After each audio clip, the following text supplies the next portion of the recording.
This is the free astrotheology course, and I am Dr. Yasapa from Zion Law School. So let's get started. How's the image look? I guess it's okay, right? Is it too bright? I mean, too dark? Let's see. We'll make it do what it do. Okay, if it's too dark, y'all let me know in the comment section. Let me know that it's too dark. Okay, so welcome again to the free astrotheology course. Our textbook is Astrology, or the Astrology of the Old Testament, or the Lost Word Regained. Again, the lost word means astrology. The lost word is astrology. Regained. Why regained? Because if you read this book, you're going to learn about astrotheology. You're going to learn that in both the Old Testament and the New Testament is full of astrotheology. All right? And the only way you can know that is to find it.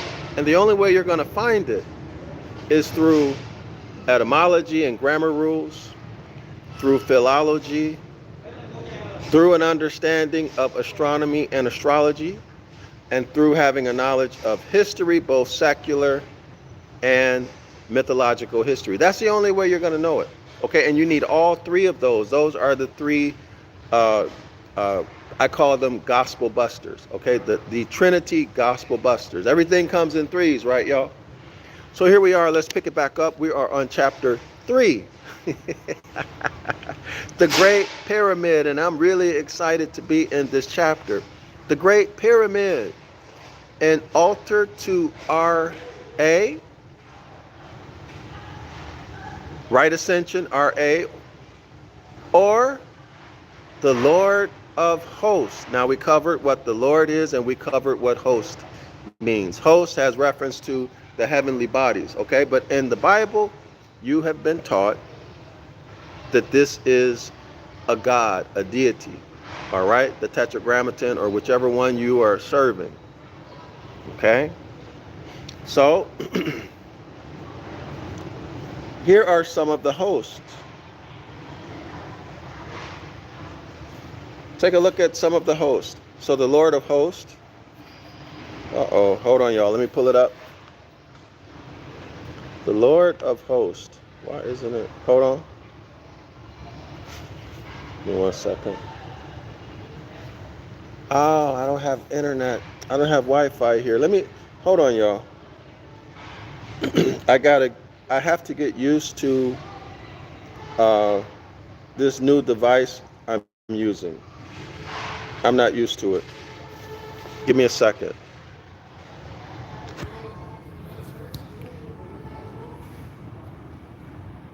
I need to do something different. Give me 1 second, y'all. Hold on. One moment.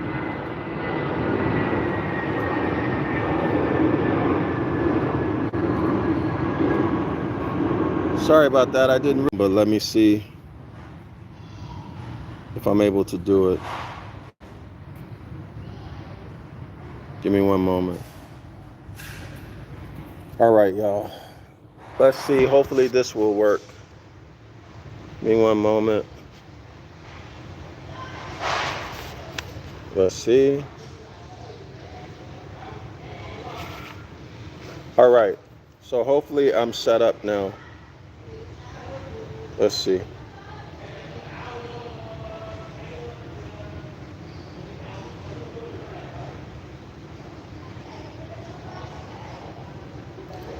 Oh, man. All right, here we go. So these are, hold on.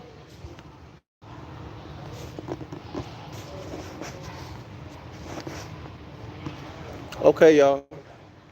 Tell me if y'all can see this. Unfortunately, I'm seeing a reflection.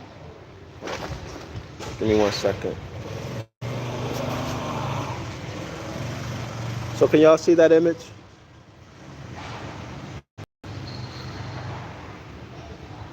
I don't know what y'all seeing, but I'm seeing a reflection. So y'all let me know what you're seeing.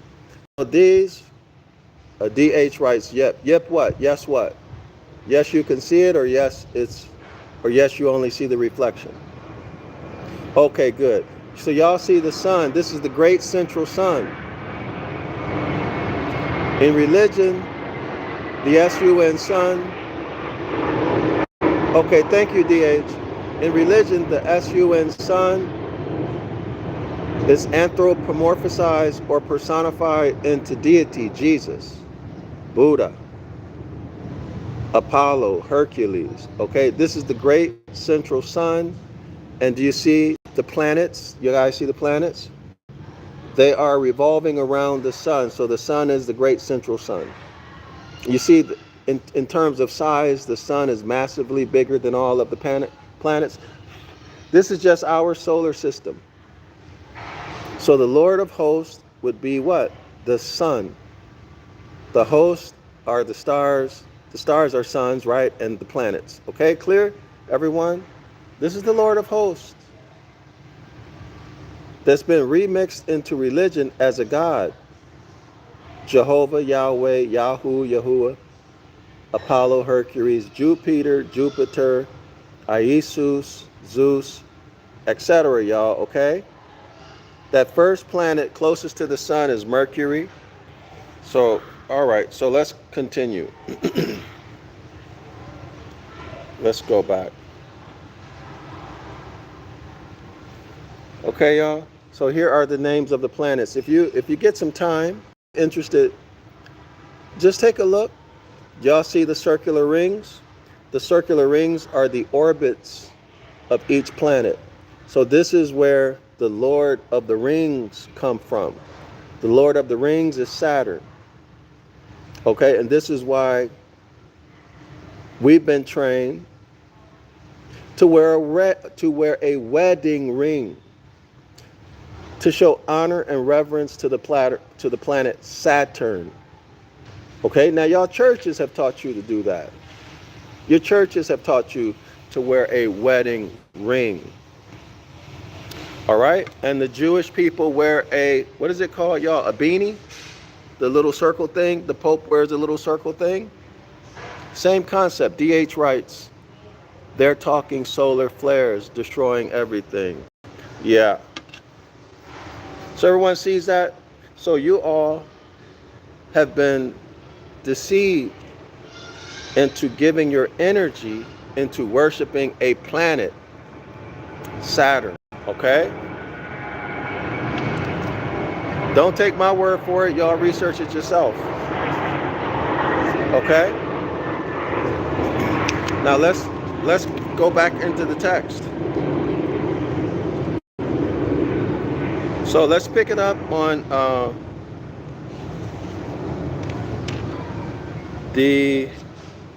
page 36. Okay, so you have to go back if you were not here last class, which was yesterday. You have to go back and get this information. Okay, I'm going to start on page 36, right in the middle, and we'll keep it moving from there. All right, y'all?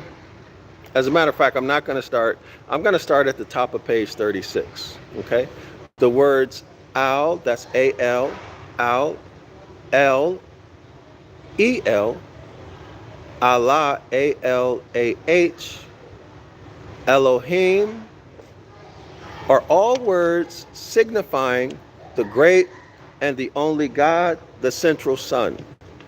The central sun. And here's the central sun. Y'all see that? Hold on.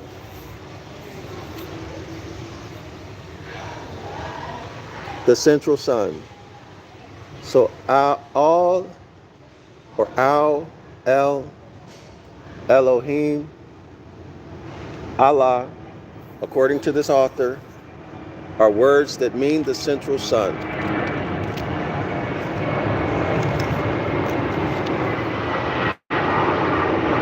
The great and only God, the central sun, all right? In the Arabic, Hebraic, and Egyptian languages. So in Arabic, the Ibaryath or Hebraic or Hebrew, and the Egyptian language, all El, Allah, Elohim means the only God, the central sun. From the last name Moses, obtained all his knowledge, for he is stated to have been, quote unquote, learned in all the wisdom of the Egyptians, learned in all the wisdom of Kemet. In not only military wisdom and metaphysical wisdom, but also astrological and occult. Absolutely. Ancient Kemet is known for its advanced knowledge of astronomy, and astronomy at that time was used synonymously with astrology, one and the same. Also for what? Mathematics, geometry. Kemet was also known for what? Building. And Moses was learned in all of the wisdom of the Egyptians, so that would include astronomy / astrology. That should be as clear as day. All right? Learned in all of the metaphysical sciences. 2. And at the time Moses is described as becoming the leader of the Hebrews, the S-U-N sun was already merging into Aries. So when Moses became the leader at the time of the Exodus, the zodiacal age was transitioning, leaving Taurus, and transitioning into Aries. So leaving the bull, what's the bull? Apis the bull. What else? Baal, B-A-A-L, Strong's number 1180. Bel, Baali, however you want to pronounce it, right? However you want to spell it. And then transitioning into Aries the ram. Okay? So, what do we know? The energy of Aries was powerful, right? Because why? The zodiacal age was coming in, so it had to be intensely powerful. Powerful energy. But the energy of the age of Taurus, the energy of Apis, the energy of the golden bull, the energy of Baal was weakened and moving toward its weakest, or at its weakest point, right? It has to be at its weakest point. Why? Because it's ending. Okay? So it's at its weakest point. Let's continue with the author's story here. And the sacred ram, Aries the ram, and the sacred ram was already set up in the temples of Isis. So in the temples of Isis, which is the constellation Virgo, they had already acknowledged that Aries was coming in next. What does that mean? That means on the first day of spring, if you go outside at about 5:30 in the morning, you look to the east, and just over the horizon, you'll see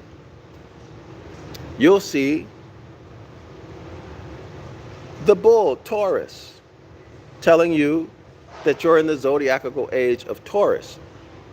Now, Moses was in a transitional time where Taurus was leaving out, Aries was coming in. So on the first day of spring, at that time, you look toward the east at 5:30 in the morning, just above the horizon. What are you going to see? You're going to see Taurus above the horizon, but you'll also see Aries. You'll also see some of Aries. See, Aries is rising above the horizon, rising above the zone of Horus, rather. So you would see Taurus, and you'd also see some of Aries. Why? Because we're in the transition. Y'all see it? Now, when you go outside at 5:30 in the morning, and you look to the east, just over the horizon, and you only see Aries, that means you're in the zodiacal age of Aries. Is that clear, scholars? That's how you know what the zodiacal age is. So if you want to know if we are in Aries or Pisces, all you need to do is go down to the equator. Go down to the equator on the first day of spring, the first morning of spring at 5:30, between 5:30, 5:45 in the morning. Look toward the east and just above the horizon. If you see the constellation called Pisces, well, we're still in the age of Pisces. If you see the constellation Aquarius, that means we are now in Aquarius. Okay? If you see Pisces, and then you see Aries, a little bit of Aries at the horizon, now you know we're transitioning from Pisces to Aries. Y'all got it? But we're already in Pisces, right? So that's not a good example. Let me go back. Let's say, I meant to say Aquarius. If you go on the first morning of spring, 5:30 a.m. in the morning, 5:30, 5:45 in the morning, you look at the horizon just above it. If you see Pisces, we're in the age of Pisces, okay? If you see Aquarius at the horizon, but not above the horizon, that means that we are leaving Pisces, moving into Aquarius, okay? Now, if you look on the same day at the same time, if you look toward the east and you only see Aquarius, that means we're in the zodiacal age of Aquarius. Clear? We don't have to guess. We don't have to guess what zodiacal age we are in. You just go there and look. But you need to know what Aquarius looks like. And you need to know what Pisces looks like. Is that clear, y'all? All right, now let's continue. Let's let the author speak for himself. Okay, at the time, Moses is described as becoming the leader of the Hebrews. The Escheat sun was already merging into Aries, was already transferring into Aries, okay, at the horizon, right? And the sacred ram, this is Aries, was already set up in the temples of Isis. And as the kings of Egypt were taught in these sciences, so the pharaohs were taught astrology. And as the kings of Egypt, the pharaohs were taught in these sciences of the priests and doctors, so we find that the king or the pharaoh, who was a true mercurial man, that's Mercury, son of God. Y'all see the first planet next to the sun? This is Mercury, the son of God. Mercury, okay, you see how it's fully clothed in the glory of the sun, in the brightness of the sun. Look also, it has a short orbit. It has the shortest orbit, so it's moving the fastest.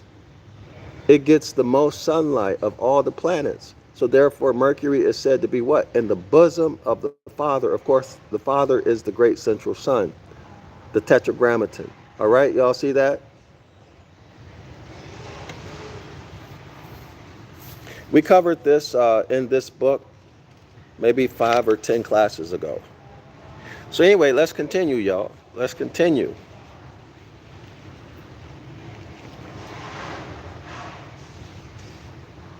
With all the wonderful attributes of Buddha, who was from the sign of Gemini or the twins, and consequently ruled by Mercury. So Buddha is also a Christ figure, okay, as is Krishna. So the Son of God, the Christ, Buddha, Krishna, they are Mercury, okay? In other words, they are commercial. We covered that 3, 4, 5 classes ago. All right? So Buddha was the Son, remember, the Father and the Son are one. Jesus is a solar deity. Yahweh is a solar deity. Buddha is a solar deity. So when you, on the first day of spring, between 5:30, 5:45 in the morning, you look out toward the east, and you would have seen Gemini just above the horizon. Okay? And the God then was Buddha. Was Buddha. All right? Now let's continue. And consequently ruled by Mercury, and was the sun sun in that sign, and which afterwards passed into the bull or Taurus. So Taurus, the bull, when Baal, B-A-A-L, Strong's number 1180. When Baal, Bel, B-E-L, or the bull, was set, the bull in Egyptian mythology, hold on y'all, is Apis, Apis the bull, okay, Apis the bull, all right? So let's keep going, So, if you would have looked out on the first day of spring at 5:30 a.m. in the morning, between 5:30 and 5:45 a.m. in the morning, the first day of spring, look out over the horizon, you would have seen Taurus the bull, telling you that we were in the zodiacal age of Taurus. And Baal was the great central sun. Baal was the Son of God. The Father and the Son are one. All right, y'all. Now let's continue. As soon as the sun enters or is emerged into Aries or the Lamb. So here's the constellation Aries, the Ram, and here's the sun. They're not touching.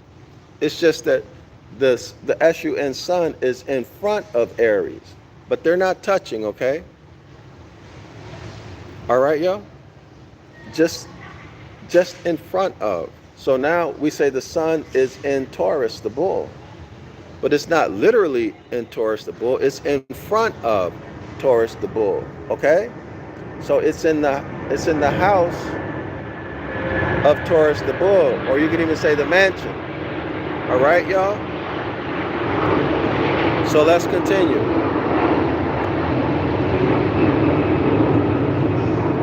As soon as the sun enters or is to emerge into Aries, as soon as the sun comes directly in front of Aries or the ram, right? Then the holy keeper is called Ram Isis. The holy keeper is called Ram Isis or Ramesses or Ramesses. Okay, y'all? Is that clear? The holy keeper is now called Ram Isis or Ramesses. Notice the spelling of each word. Notice how the astrology is hidden from you in the spelling of each word. Ram Isis.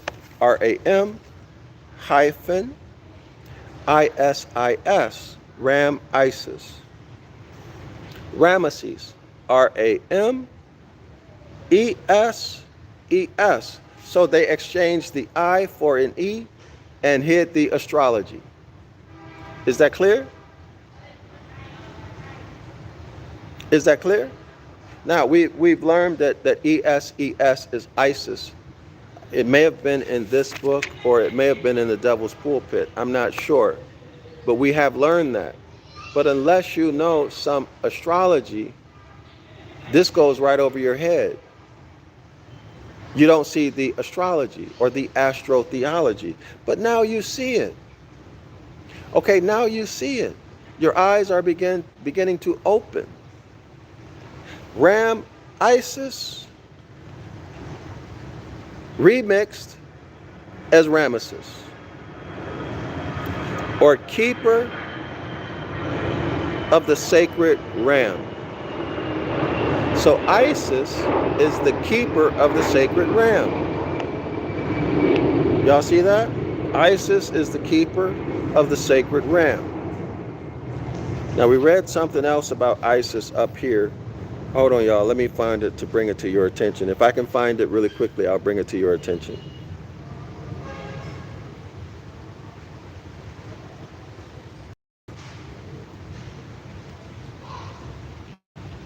Give me one moment. Okay, so you see about 5 lines down or so, same paragraph, the author writes, and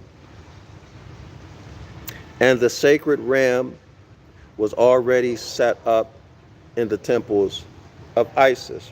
Why? Well, because Isis is the keeper of the ram. Y'all see that?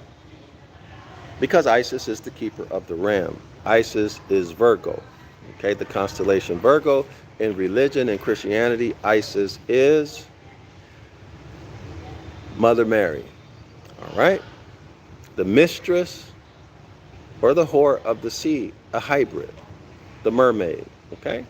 So let's continue. And as the sun sun had got to the latter part only of Taurus, or rather Al, and in parentheses it says the God, the Sun, capital G, the sun sun, not the son sun. But scholars take note that God is an injected word. It is an inserted word. It's not in the original text. God is Odin, Wooden, Gut, Gat, Gad, Gid. Magistrate, magi, etc. There's a lot going on with the book, with this word God. Okay, it is Sirius, the canine star, the dog star. I am writes, what book are you reading? So our textbook, this is the free astrotheology course.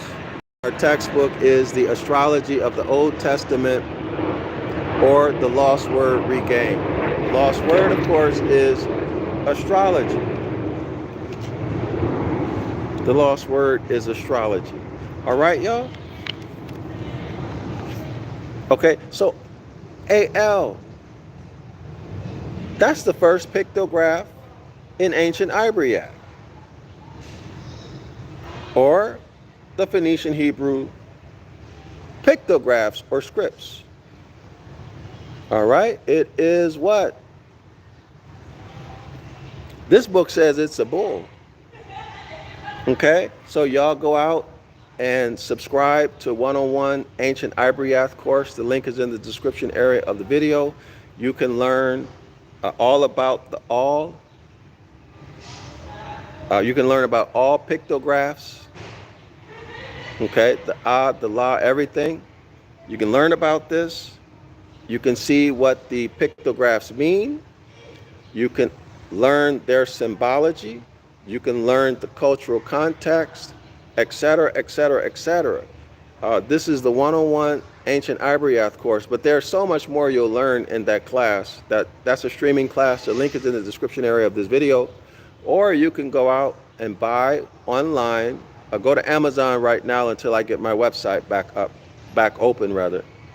And buy 911 Ibaryath Rescue. It's a purple book that I publish, okay? 911 Ibaryath Rescue. The link is in the description area of this video, okay? So go out and get that so you can learn about the and the la, okay? You can learn about the and the la. You can learn about the ta or the ta, all right? Now let's continue. There's a lot in here, y'all. So subscribe to the 101 Ancient Ibaryath class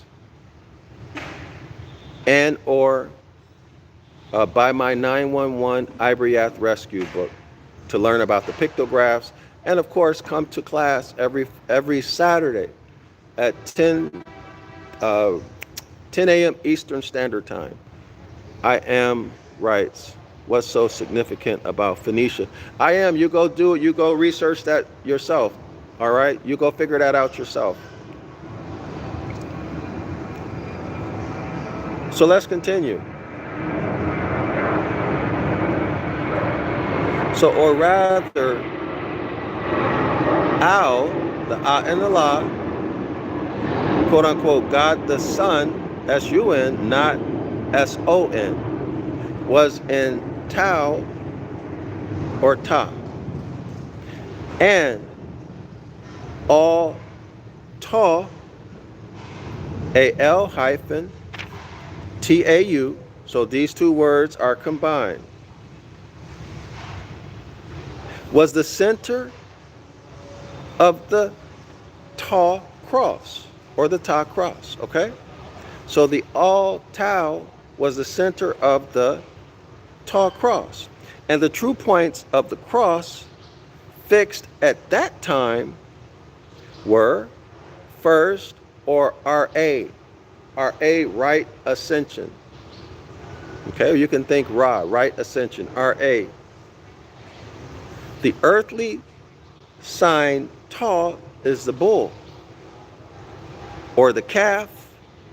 Next, Leo, the lion, a fiery sign, then Scorpio, a watery sign, and then Aquarius, an airy sign. So let me show y'all what this looks like.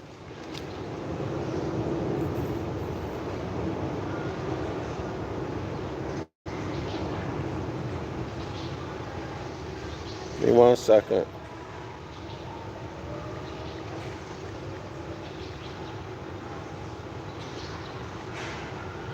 So let's take a look at the tall cross there too. There's the Phoenician. Okay, this is the Phoenician Ta. You'll learn about this in the Ancient Ibaryath. Can y'all see that? Yeah, you'll learn about this in the Ancient Ibaryath. So y'all subscribe to 101 Ancient Ibaryath. The link is in the description area of the video. Also, buy my book. It's purple, 911 Ibaryath Rescue, and you'll learn about the Ta. Notice one looks like a Christian cross, a plus sign. The other is an X sign. Okay, so this is Phoenician, the Phoenician Ta or Tau. All right, this is the Phoenician. So take a look. I hope y'all can see this. So over here,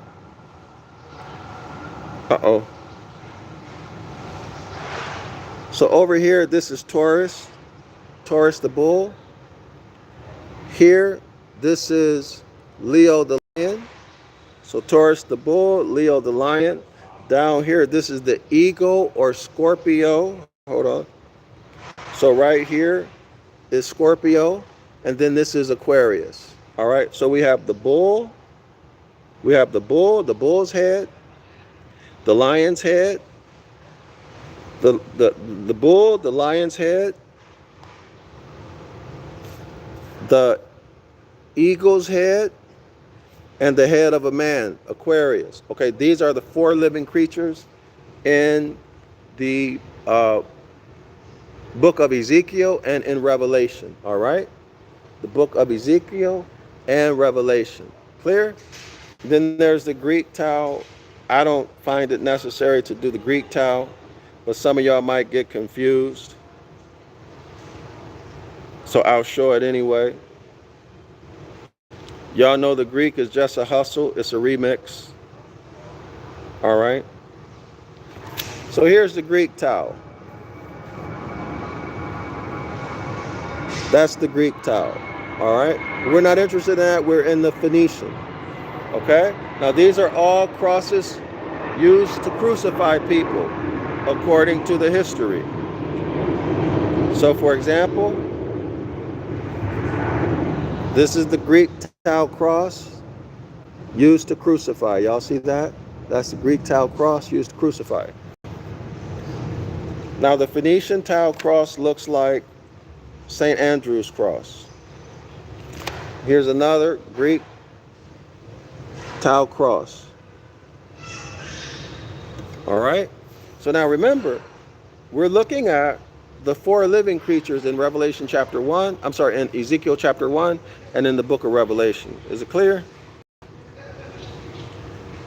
Let me see if there's anything else interesting about this. Hold on. All right, so now let's keep it moving. Where are we? Okay, so let's go back. The great fixed star Aquila in Scorpio, or the eagle. So this is at a time when Scorpio, where the pictograph, or the image rather, the icon for Scorpio was an eagle. The great fixed star Aquila in Scorpio, or the eagle, is used instead of the term Scorpio. Okay, y'all? Why did they do that? Well, they hid the astrology. Vary these points of the zodiac as you may. There is always an earthly, fiery, watery, and airy sign on each arm of the cross, of the Tau or the Ta cross, okay? And the point of intersection, the common focus, is the sun, sun, the central fire, which at the time of Moses was central from the cross formed of the head of the bull. In other words, the zodiacal sign was Taurus. All right, y'all? Now y'all see how they worked this out? Now do you see why the Israelites blew a shofar or ram's horn? Now do you see why the children of Israel, when Moses was in the mountain, they pressured Aaron into making a golden calf? Golden as in gold. The sun is gold, the sun is yellow. Gold, golden calf as in bull, as in they did not want to leave the zodiacal age of Taurus. So they had Aaron make a golden calf. In religion, that symbolized as Aaron, the people influencing Aaron into making a golden calf. And then what did they do? They partied. They celebrated. Why? Because they didn't want to leave the zodiacal age of the bull, the age of Taurus the bull. They wanted to stay in Egypt in the age of Taurus. All right? They didn't want to transition out of the age of Taurus into the age of Aries. That's what that story is about, astrologically, remixed into a religious story. Now, I'm just telling you like a TI is. You don't have to believe it. Me, myself, I would not believe it until I researched it myself. All right? So research this yourself. Okay? Now, let me show you something else. Y'all remember Fire Marshal Bill? Let me show you something. So let's take a look at this other image.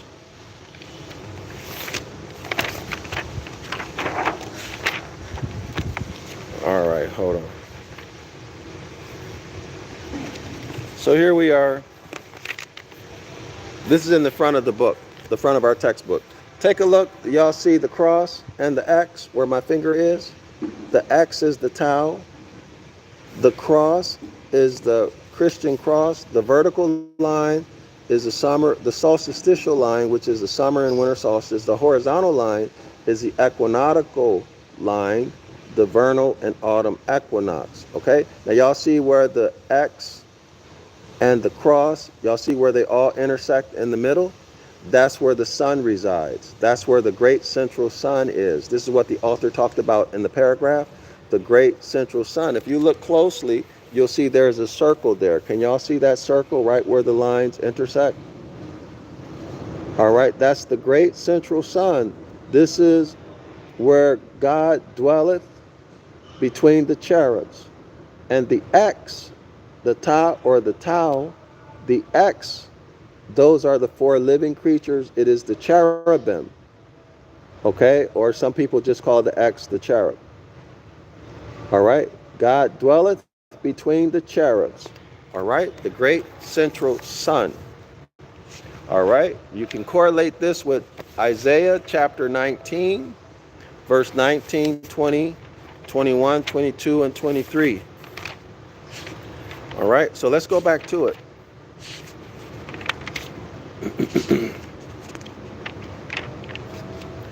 All right. All right, so that circle where all the lines converge, the Tau and the Christian cross, that circle right there is the great central sun. All right? God dwelleth between the cherubs. And here's the cherubs right here. All right? The Tau.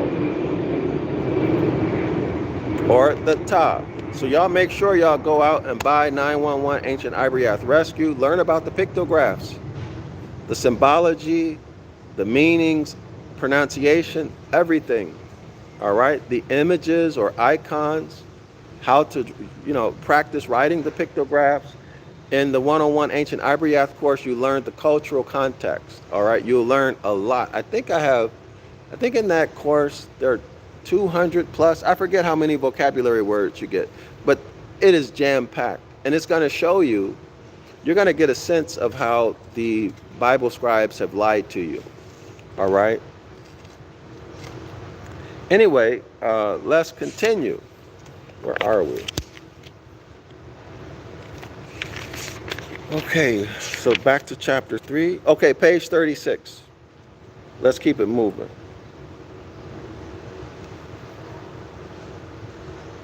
Vary these 4 points of the zodiac as you may. That's the 4 points of the Tau. Okay? There is always an earthy, fiery, watery, and an airy sign on each arm of the cross, the Tau cross, the Ta. And the point of intersection, the common focus, is the sun sun, the central fire, which at the time of Moses was central from the cross formed of the head of a bull, Taurus the bull, head of a lion, head of an eagle, Aquila, which is Scorpio, in Scorpio, and head of a man, or Aquarius, the water bearer. These were designated as the cherubim in the Old Testament, and the sign of R space A, right ascension, or, well, it says right ascension, being in Tau. That's Taurus. Al hyphen Allah, ALLAH, or Almighty, was Al hyphen Tau, or Tau cross, or Ta cross. Just as we say now, this is in 1892, since Aries, the lamb, has become the sign of R space A, or Aries has become the sign of right ascension. In other words, spring begins now in Aries, March 21, 22. Al hyphen Allah, or Almighty, or Almighty, is the lamb or ram. Y'all got that? Let me show you the 4 living creatures for those of you who may not know what's happening. All right? Give me 1 second.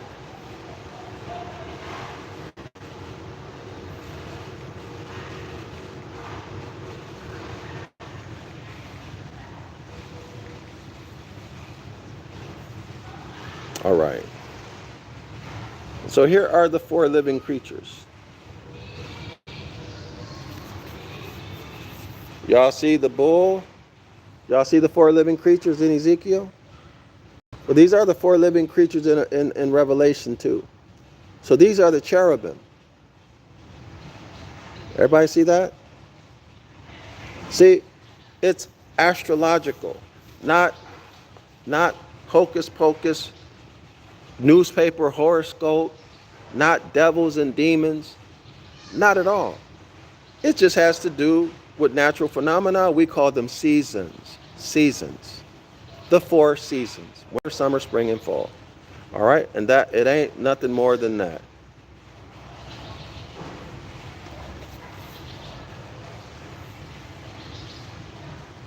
So here we are again.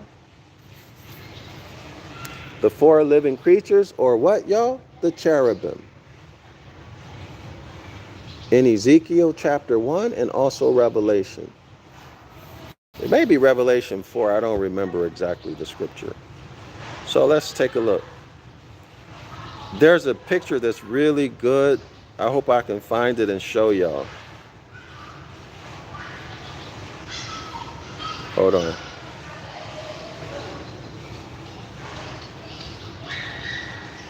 Well, here's another depiction. I'll just show y'all a couple. Hopefully one of them will stick. So let's take another look. All right. There's one that I prefer, but I don't see it. Hold on. This is a good one. Okay, y'all? These simply represent the four seasons. These are the cherubim. All right? So when you live in harmony with nature, these cherubim will protect you, as it were. All right? And we learned that from the Prophet Noble Drew Ali. Okay? The four living creatures. But y'all, don't take my word for it. Go read his writing so you can understand it. I'm just putting it out there so you can hear it. You need to go do your own research on it, all right? So don't sit back and listen to me and rely on me. It's your responsibility, your duty, your obligation to do this for yourself. You go read about what Noble Drew Ali said about the cherubim and the seasons, okay? Here's another one. Ah, this is even better. Y'all see that? This is remixed into religion. Can y'all see it? Can y'all see that? The four living creatures. Who's right there in the center? Right in the center is supposed to be God, right? The bull, the lion, the eagle, and the man. And in the center is supposed to be God, the central sun. All right? This is actually the Tao. Now, y'all connect the line. Draw a line between each of the four living creatures and you'll get an X. Draw a line connecting each of the four living creatures and you'll get an X, okay? All right? So it's hidden from you in plain sight. And why does it look like that? It's meant to scare you.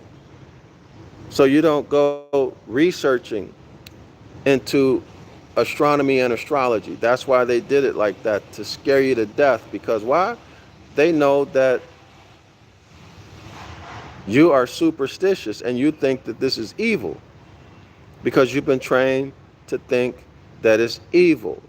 All right? So they're living rent-free in your head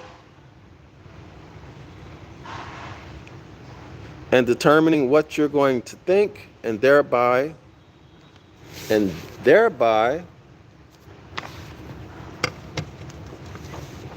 limiting what you can do and achieve in life, and they can anticipate what your next move is. All right? In other words, they give themselves control over you. So the Al-Ta, y'all see the Al-Ta? The and the La, the Al-Ta, altar. The Al-Ta, the altar in the center. Okay, the Al-Ta, the altar in the center, all right? I hope that's clear. So right ascension was in Taurus, now it is in Aries. Well, I'm sorry, in Moses' time it was in Aries, the bull. Aries, when the Israelites were in Egypt, it was in the bull. When they left Egypt, it was in Aries. Okay? In other words, the zodiacal age changed from Taurus to Aries. All right? So let's continue. So Allah or Almighty. Allah or Almighty. Al. Let's go back to Al. The words Al, El, Allah, Elohim are all words signifying the great and the only God, quote unquote, the central sun. Now, are you going to find this in the Strong's lexicon? Absolutely not. And they're hiding it from you. Okay? In other languages, you'll find it. For sure, you'll find it in other languages. How do I know? Because I looked. I've seen. In the Arabian, Hebraic, and Egyptian languages. From the last name, Moses obtained all his knowledge. All right? The golden calf. What else, y'all? The serpent. Y'all remember the serpent? The story about Moses and the serpent? Well, let's keep it going. Allah or Almighty was Al-Ta or the tall cross. Just as we say now, since Aries the Lamb has become the sign of right ascension, Allah or Almighty is the Lamb or the Ram. Y'all see that? And so handed down to us is the grand sign of all the fixed signs, Al-Tau. Al-Tau. The central God. Again, God is an inserted word. The central S-U-N, sun. At the time of the molten calf. Y'all see that? All right, clear as day. And all our modern churches and Masonic lodges place their altars, A-L-Taus, or altars centrally. You go into any church, the altar is going to be centrally placed. If you go into any Masonic lodge, the altar will be centrally placed. This is what the author writes here. Still named from the sign of the bull. So, wait a minute, y'all. You're burning sacrifices. You're making sacrifices of smoke. All your sacrifices on the altar when it is in fact the sign of the bull, Taurus the bull, which is the Zodiac, which is astrology. So that's already against your religion. It is the sign of the bull. The bull is Baal or Baal. Y'all say Baal is the devil. Baal is the devil. But yet you and your Israelite ancestors in religion, I'm talking, sacrificed on altars. And we're told to build altars.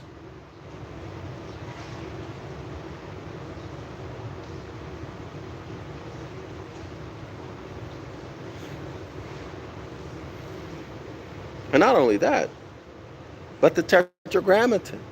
Your deity told you to build the altar. So this is not adding up. So I'm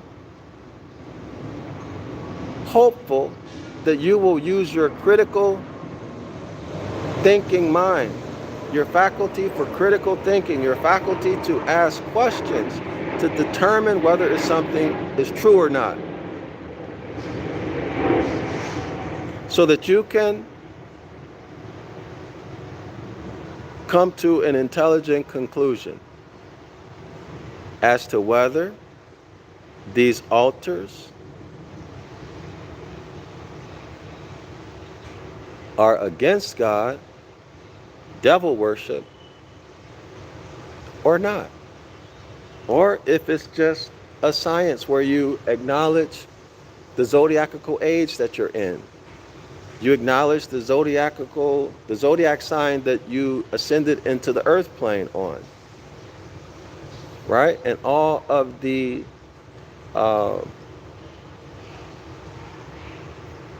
electromagnetic effects that it has. on physical things and consciousness. That's all it is. It's not about devil worship. It's not about religion. It's about none of that. Okay? You watch channel 8, you watch channel 5. How do you do it? You turn the channel. Right? The signals, the waves are different. The wavelengths are different. That's what you're going to tune into.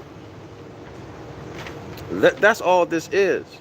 It is natural phenomena remixed into a religion. The sun sun remixed into a bull, Baal, and then Baal given a history that Baal is a devil. Okay, y'all? Or Baal. It's just a fairy tale. Okay? Now let's continue. And all their altars centrally still named from the sign of the bull, Baal, or Bel of Chaldea. And from them the Egyptians, the Hebrews, and the Christian cross. This is the cross St. Andrew's, this is Tau or Cruz or Christians. All right, that's page 37. I hope this is clear. I'm not sure if y'all put a 1 in the comment section if this is clear and easy to understand. Let me know. Give me some feedback. Is this clear and easy to understand? Does this seem like devil worship and demon worship to y'all? Or is it clearly just natural phenomena being spoken of in a metaphorical way, using symbols, right? It's much easier to think of a constellation, let's say, as Taurus. Why? Because your mind sees a pattern and recognizes the pattern instead of just a bunch of stars. Okay? Now let's continue, next paragraph. That they should not confuse the spiritual belief in God. There is no such thing as an external God. God, again, is a verb transitive. God is Sirius, the dog star, the canine star, Sirius constellation. God is good, G-O-O-D, delete one of the O's, you get God. In other words, God is good. G-O-O-D, delete the O, you get G-O-D. Dog, backward, Sirius, the dog star, dog backward is God. Anubis, right? The dog deity, as it were, or as they say in the Egyptian mythology. All right, y'all? But it goes on and on and on with this word God. That there's no end to it. All right? That they should not confound the spiritual belief in God with the idolatrous belief in an earthly image. We can well imagine Moses to have been disconcerted at the backsliding of this race. He's talking about the children of Israel, just liberated from a degrading state of most abject slavery,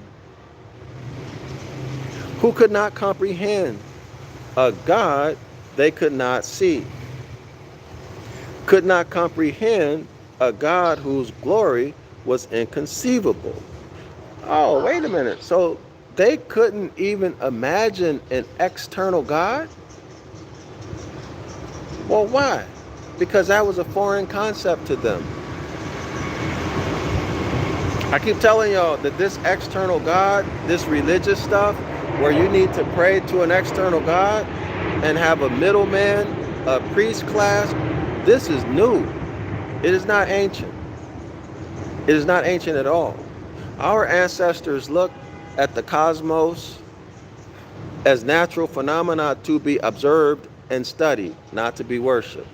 To be observed and studied. And then once we got an understanding of that, we would use it to improve our lives and the lives of everyone else. Period. Okay? So the Israelites could not comprehend a God they could not see. Well, why? Because our paradigm is concrete. All right?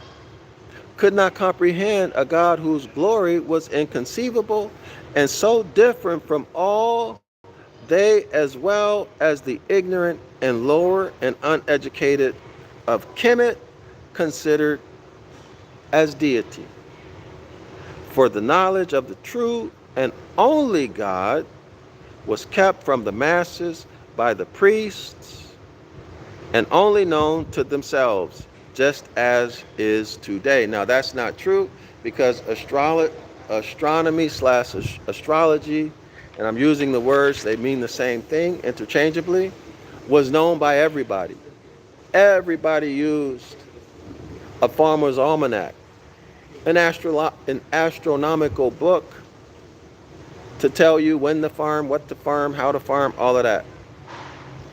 Everybody used it. It was common knowledge. So I disagree with the author here. Everybody understood. Everybody managed their lives according to the stars. Right? They didn't have corporate or industrial agriculture. Okay? So you had to know how to farm, and you had to know all of this information yourself. What to plant, when to plant it, what plants require this amount of sunlight, this amount of shade, this amount of moisture, this pH, this soil pH, these sets of minerals, etc. You needed to know all of that on your own. All right? Yet Moses, after all his commandments, so after Moses spoke the 10 Commandments to the people, made a sad and contradictory mistake in the example he gave by setting up, listen y'all, by setting up the brazen serpent. So the author is saying that Moses made a mistake because he set up a brazen serpent instead of the molten calf he destroyed. The author is saying Moses should have set up a calf, another golden calf, not a brazen serpent. Why? Because they were still in the zodiacal age of Taurus, the bull. They were still in that. They hadn't entered, or in other words, the zodiacal age of Aries hasn't started. It was at the point of transition. Now here's why. Listen why he's saying Moses made a mistake. Listen. Yet Moses, after all his commandments, after he gave the 10 Commandments, made a sad and contradictory mistake in the example he gave by setting up the brazen serpent instead of the molten calf he destroyed. For after imposing upon their superstitions by giving as a literal commandment from him, capital Him, that would be God, by giving a literal commandment from God Almighty, Him, capital Him, who dwelleth all, AL-1, O-N-E, in parentheses, on one only God, capital G-O-D, one only God, on, which means one only God, okay, all-1, A-L-O-N-E, which means on, O-N, which means only one God, capital G. Namely, that there should not be an image or likeness of anything made in heaven above, or the earth beneath, or the waters under the earth to bow down to and worship. He simply destroyed the sign of the bull, right? He destroyed the golden bull, right? In the story, Moses destroyed the sign of the golden bull, or the golden bull that the children of Israel had made, that Aaron had made, and gave the entire zodiac. So he destroyed the golden bull that Aaron had made, and gave the entire zodiac or circle of animals without specifying either zodiac sign. That was the mistake, according to the author, that Moses made. For the brazen serpent represented and was the ecliptic or path of the Escheat sun. So that was a mistake that Moses made. He destroyed the golden calf, which represented the zodiacal age of Taurus, the bull. And then he made a brazen serpent, which is the ecliptic. Let me show y'all the ecliptic. Okay? And the ecliptic doesn't specify any particular zodiac sign. It includes all of them. The ecliptic includes all of them, okay? Hold on. Man, time flies. Hold on. Let me show y'all this so y'all can see. So again, the ecliptic includes all of the zodiac sign, or is inclusive of all of the zodiac signs. And now you're going to see why. Hold on.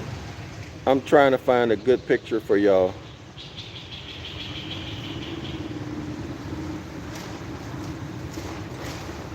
Give me 1 second.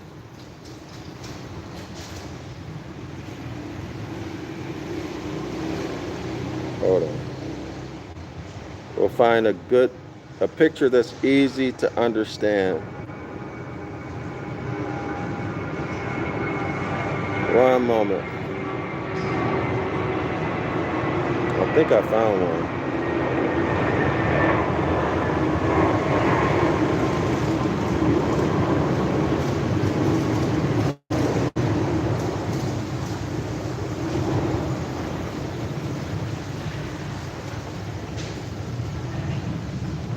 Hold on, y'all. Man, it used to be you could very easily find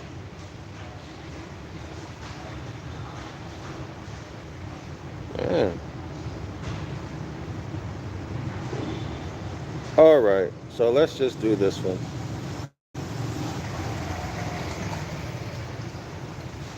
So the blue line, well, the blue colored area, that's the ecliptic. Notice the angle between the ecliptic and the equator is 23.5 degrees. So the brazen serpent represents the ecliptic. All right? In other words, the ecliptic is the apparent path of the sun. If you're standing on Earth, it looks like the sun is moving. So the ecliptic, again, is the apparent path of the sun. Hold on. Oh, that was blurry. Let me try to find another one.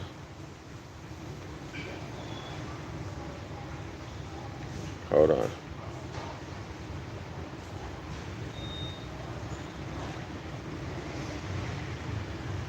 What is going on?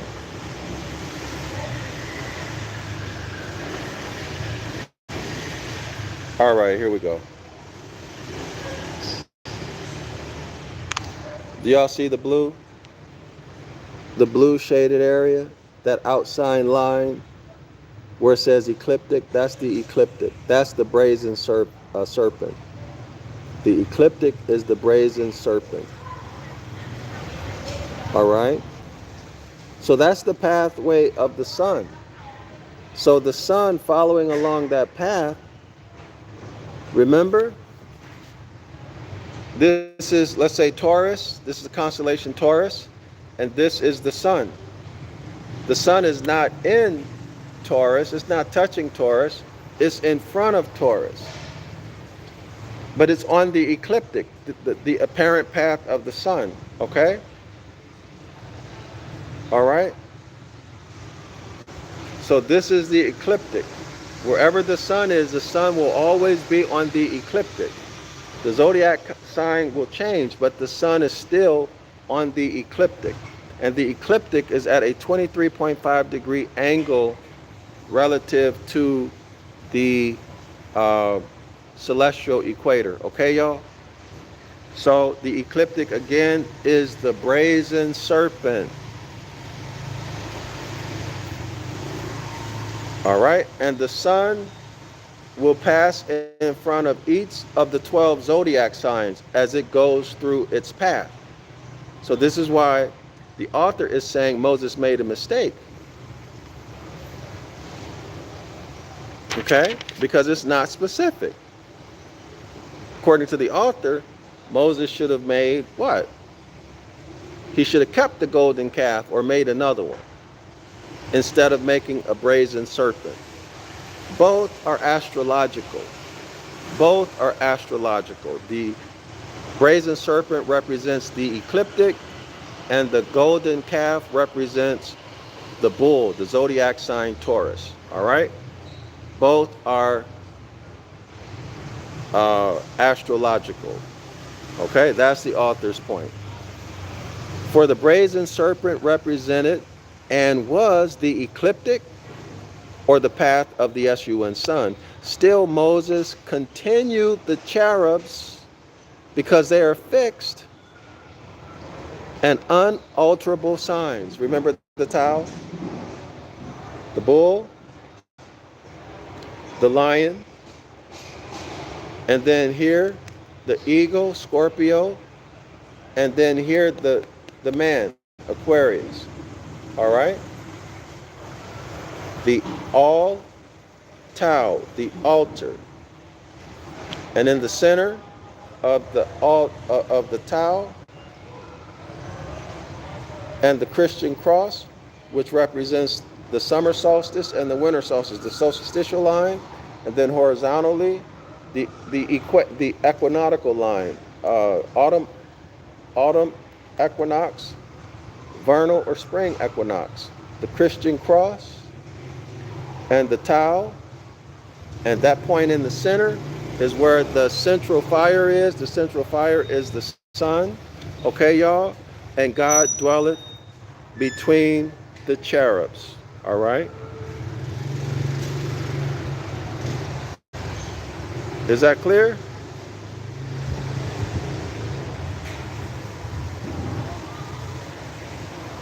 Now, before you Christians and Hebrew Israelites go down the negative road, research this stuff, and then come back and talk to me. Don't talk about something that you never learned about, that you don't know anything about, okay? Go research it, then say something. But don't just start talking and you don't know anything, okay? Hold on. Don't talk about your religious doctrine. See, when you start talking about religious doctrine, I already know you don't know the topic, because you're looking at the Bible, Old and New Testament. You're looking at it from a religious point of view. So I already know from jump that you're not versed. You're not qualified to even have a discussion with me, let alone think I'm going to address you.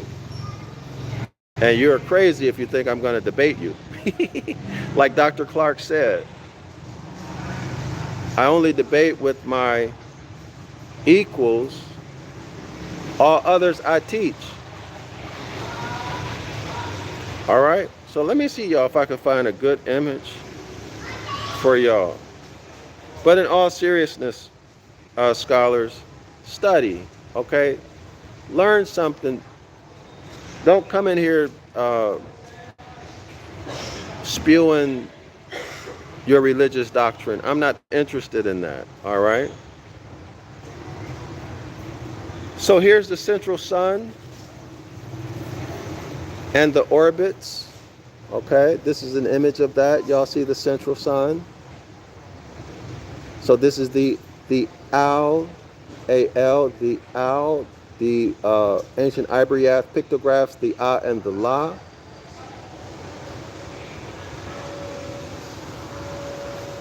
All right. The central sun, the great central sun, remixed in religion as God dwelleth between the cherubs.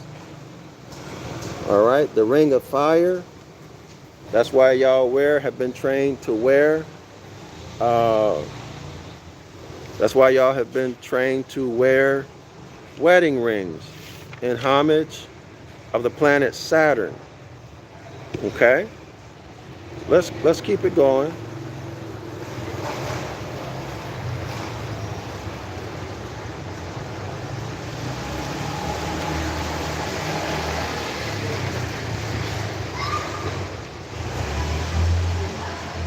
Give me 1 second.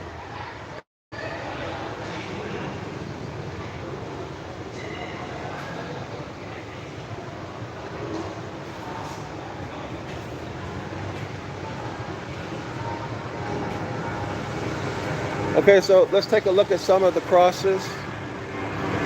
These are purely astrological. Y'all see the X is the Al-Ta, Al.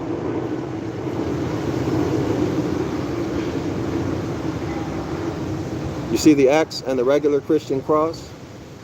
All right, so you'll find in the Christian iconography, you'll see Christians crucified on the Al-Ta and on the regular Christian cross, okay? Again, here they're calling this St. Andrew's, but the Al-Ta looks like an X, just like St. Andrew's cross, okay? There's something I want to bring to y'all attention. The author said the all on or all one, right?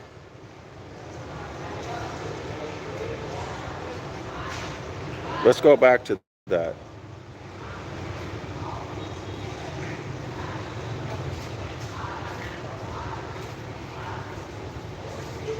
Give me 1 moment. Let me let this load up. 1 second. I want to go back to on.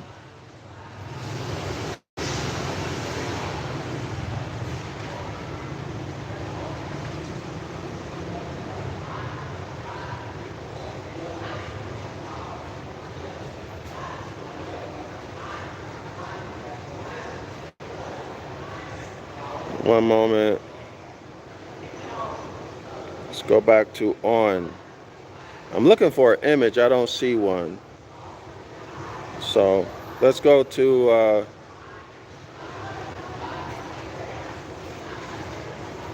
give me 1 second, y'all.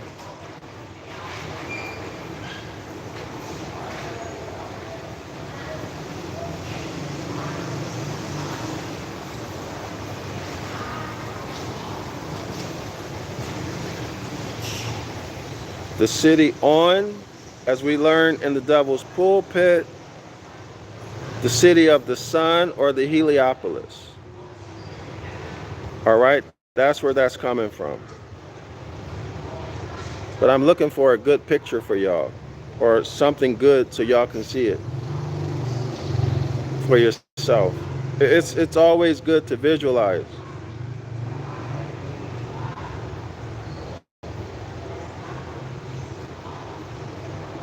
But if you want more on this, go into the Devil's Pulpit, okay?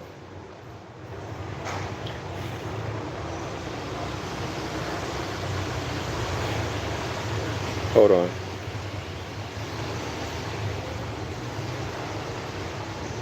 Man, I almost have to take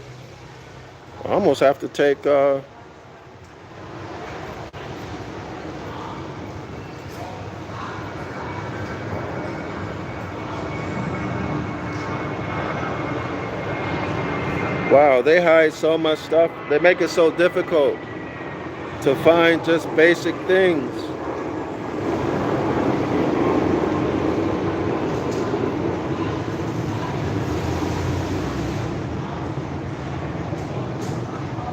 Anyway, y'all, it's in the Devil's Pulpit. You can find it on the internet. I found it before. So let me go back to it. Oh, Here it is, at the bottom of page 37. It reads, by giving as a literal commandment from him who dwelleth, A-L-O-N-E, Al-1, in parentheses, on,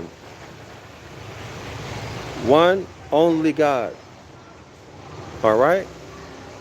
On, go back and research on. Just the link to the Devil's Pulpit is in the description area of this video. It's important that you see the etymology of these words and how they're constructing words and creating new thoughts and ideas in your head that didn't exist before. All right? So the Al-1, which is really on, the only God, all right? On the Heliopolis, the city of the sun. Check it in the Devil's Pulpit.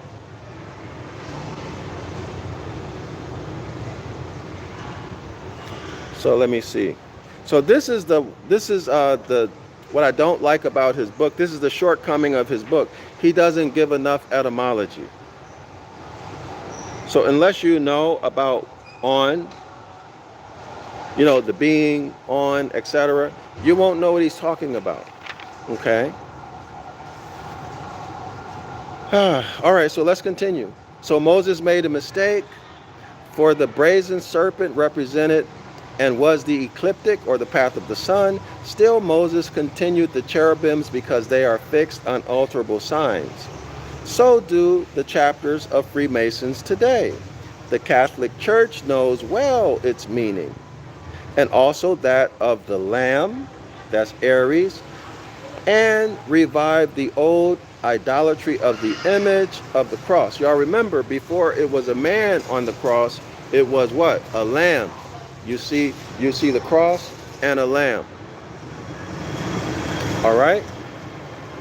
And this tau cross, or cherubim, this tau cross, the cherubim, is from everlasting to everlasting. Why? Because springtime will begin in a different sign. So for every great year, which is 25,848 years, spring will begin in each of the 12 zodiac signs once.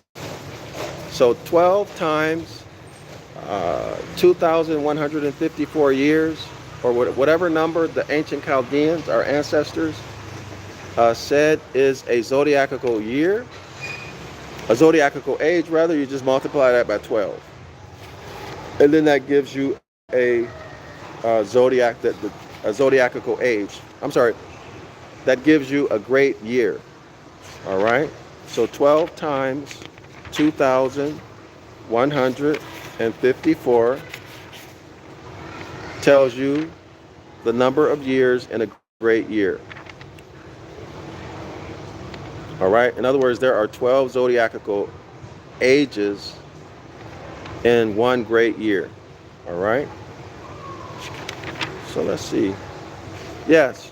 So according to our ancient ancestors, the ancient Chaldeans, this is on page 8, a zodiacal year, a zodiacal age is 2,154 years, and a great year is 25,848 years. All right? Okay, so we're going to stop right here. I have an appointment. And let's see, where are we? We're going to pick up on page 38. No, I want to finish this paragraph. I got a few minutes. The head of the bull, the head of a lion, the head of an eagle, and the head of a man, the emblem of the 4 seasons. See, y'all ain't got nothing to do with devils and demons. It's just representing the 4 seasons of the year: spring, summer, winter, and fall. All right? When the vernal equinox made spring at Taurus, so spring began in Taurus, or according to modern astrologists, the new year began in Taurus. Spring began in Taurus. Summer in Leo, fall began in Scorpio, and winter began in Aquarius when Taurus was due east. Taurus was due east. Leo and Scorpio and Aquarius, south and west and north. And when, quote unquote, God dwelleth between the cherubims, right? The intersecting line of the Tau cross and the Christian cross, right there, the great central fire. I.e., the sun was the center and crucified, or on the center and fixed to the cross, even as now, and was before, and ever shall be. That will never change. Other than the X or crucified, other than the crucified sun, the crucified SON sun, the crucified SUN sun, the crucified SON sun, never can be. All right? So the sun will always be crucified at the point of the intersection of the Tau cross, that X, the Tau, and the Christian cross. All right? And let me see what time it is. All right. And the pyramid or pyramid, pi amet, and the pyramid or pyramid is a perpetual al tau, al-tau, is a perpetual altar. This is Isaiah 19:19. And a monument to this fact, builded exactly on the ecliptic. The Great Pyramid is built exactly on the ecliptic, the brazen serpent. Its apex heavenward, on which the sun in its strength at high noon rests, and crowns the pyramid with a living central fire. All right, and a lot of people say that the pyramid was what? Produced wireless electricity. Truly an altar of stones to the Lord of hosts in the middle of the land of Syria. That's right. It's placed in the middle, in the midst of Egypt, right at the border between Upper and Lower Egypt, right on the ecliptic, which is the brazen serpent. It is an altar to the Lord, a perpetual monument. Isaiah 19:19 through 23. All right? So, it is an altar, truly an altar of stones to the Lord of hosts, all right? The Lord of the heavens, in the midst or middle of the land of Syria, at the four corners of the earth. For its base represents in its angles, in parentheses, angels. Angles are angels. The north, south, east, and west. The north, south, east, and west points. This is the regular Christian cross. News. And is a perfect square of a circle. Islam to all the Moors. I'm Dr. Yasapa from Zion Law School. I hope y'all learned something. More important than that, I expect for y'all to use what you learn. Don't take my word for it. Do your own research. Do your own research. Ask critical thinking questions. Again, ask critical thinking questions. Do your own research. Thanks everyone for buying my books. I'm grateful and I'm honored that y'all would buy my books and subscribe to the 101 Ancient Ibaryath class. I want more of y'all to come to class every Saturday, 10 a.m. Eastern Standard Time, 506 the Curses course. The link is in the description area of the video. You don't have to pay. You come check the class out, right? Come check it out. If it's for you, you can enroll. If it's not for you, don't enroll. Okay? And trust me, this is not for everybody. It is not for everybody. Okay? Because this will, I'm telling y'all now, this will open your eyes. So if you're comfortable and you can't handle the truth, you can't handle reality, then 506 The Curses course is not for you. All right? Buy my books. The links for all of my classes and products, books rather, are in the description area of this video. Assalamu alaikum, Islam to all the Moors. Shalom.